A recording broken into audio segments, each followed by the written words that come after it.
Angèle. Bonjour. Bienvenue sur la scène du mémorial. Merci. Donc si j'ai bien compris, on va croquer du chocolat et je te laisse la parole. Merci.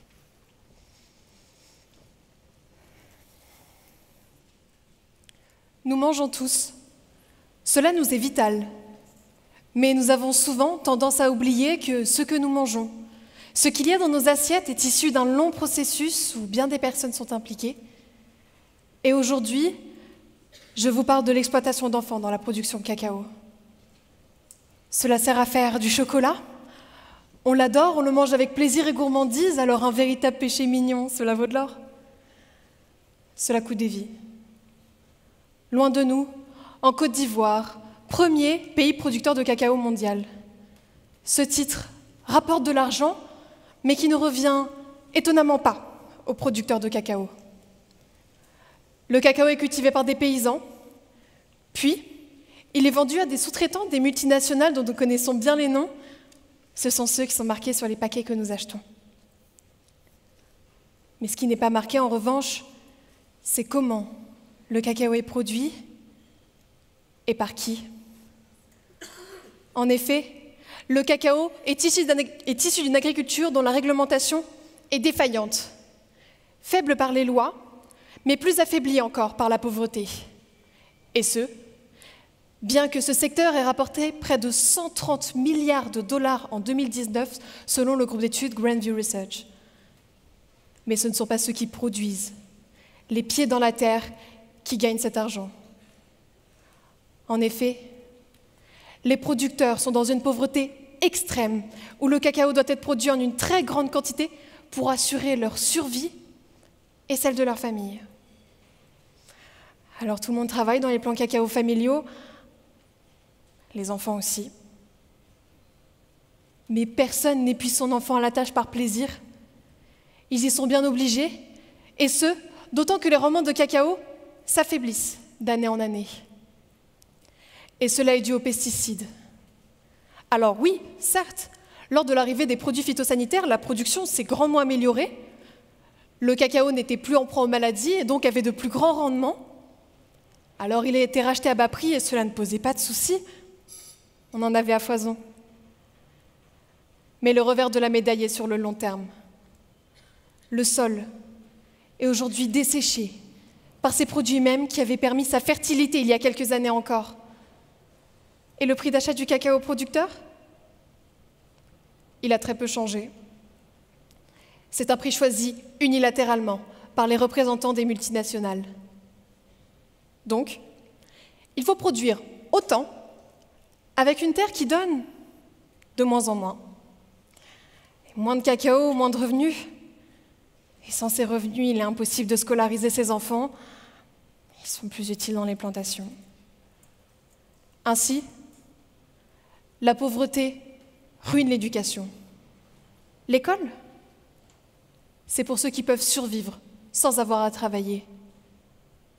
Mais pourquoi les producteurs ne s'accordent pas sur un prix minimal en dessous duquel tous refusent de vendre leur cacao?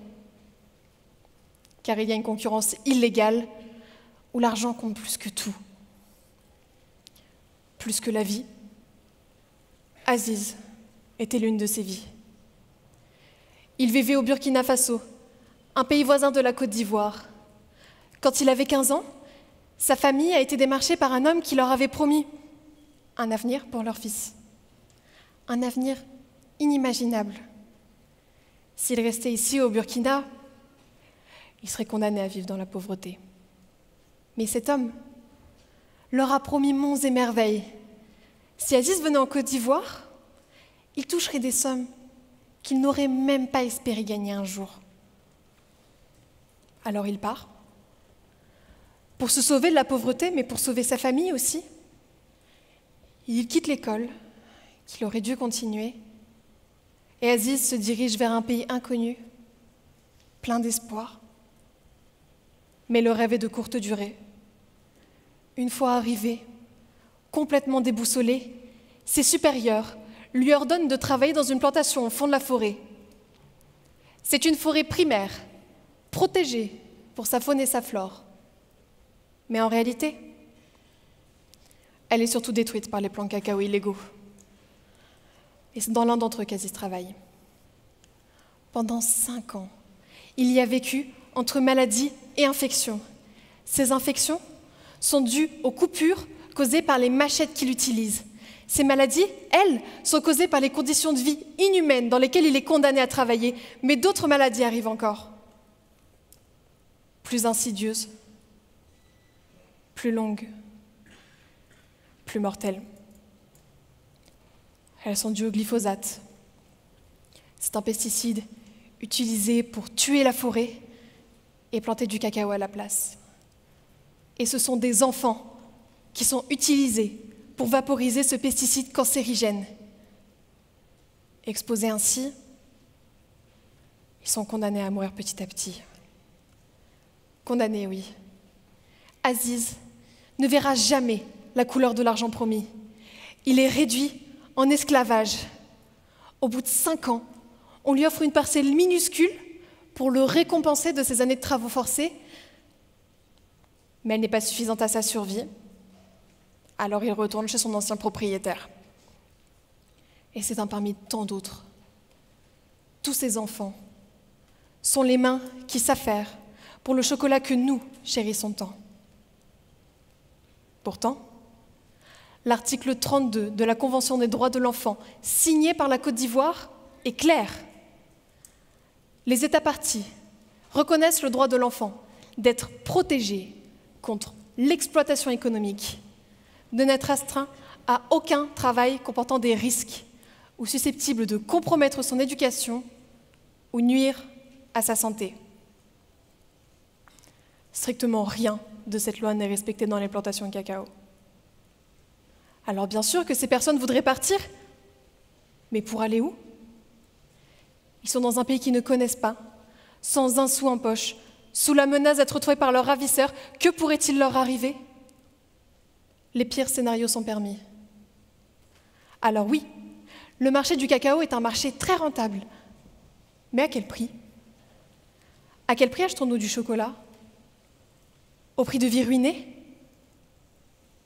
Au prix de notre humanité? Vous le savez désormais, la consommation de ce produit est un acte avec des conséquences. En consommant du chocolat de multinationales, on cautionne la destruction de l'environnement et l'esclavage aussi.